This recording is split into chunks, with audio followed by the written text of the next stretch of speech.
Falitafaraka aminao indray mpijery ajaina ary manolotra ny araba ihany koa amin'ity alakamisy farany amin'ny volana aogositra taona 2024 ity manasanao ampanajana naraka ny fampalalam-baovao hatramin'ny farany ny manodidina ny fikarakarana ny fifidianana ny fanehoan-kevitra sy ny samihafa eo ihany koa ny mahakasika ny trangam-piarahamonina lozam-piarakodia izay niseho teny lafiteny ary ny tontolo ny fanabeazana ihany koa satonany amin'ny entinanao ihany ireo dia manasanao aloha naraka ny fampalalam-baovao hatramin'ny farany ny 20 oktobra ho avy izao no hiatrika ny fifidianana filoham-pirenena isika eto Madagasikara raha ny tetiandro izay navoaka ny senita araka izany ny 20 septambra ho avy izao no hiroso amin'ny fampelezan-kevitra ny candidat tsirairay misy nefa no entimanana izay olanina ao anatin'izy ity misy ny fanadihadiana natao mahakasika ny mety ho lanin'ireo candidat isan'isany amin'izay fampelezan-kevitra izay.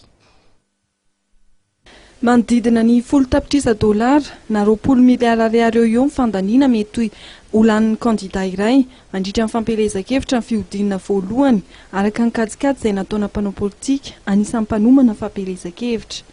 Araka ny fanazavana dia tafiditra ao anatin'io avokoa ny kojakoja samihafa ilaina amin'ny fampelezan-kevitra. Ao anatin'izany ny fanamboarana t-shirt, ny serasera, ny fanitana ny afisy, ny solika ilaina amin'ny fivezivezena samihafa amin'ny vanim-potoana ny fampelezan-kevitra sy ny maro samihafa.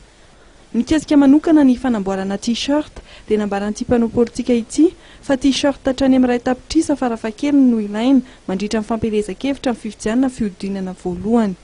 No marian'ity mpanao politika ity izay sady mpanomana fampelezan-kevitra amin'ny fifidianana fa anisan'ny vesatra ny ala amin'ny candidat raha tsy maintsy natao tao anatin'ny fandaniana teo aloha ny fanotana ny vadim-pifidianana.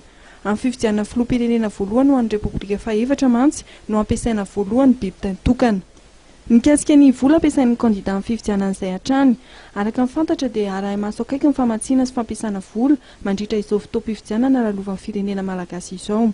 Araka nambaran'ny loharam-baovao iray dia tafiditra anatin'izany ny kaonty angalana na ametrahana vola 50 tapitrisa ariary no miakatra.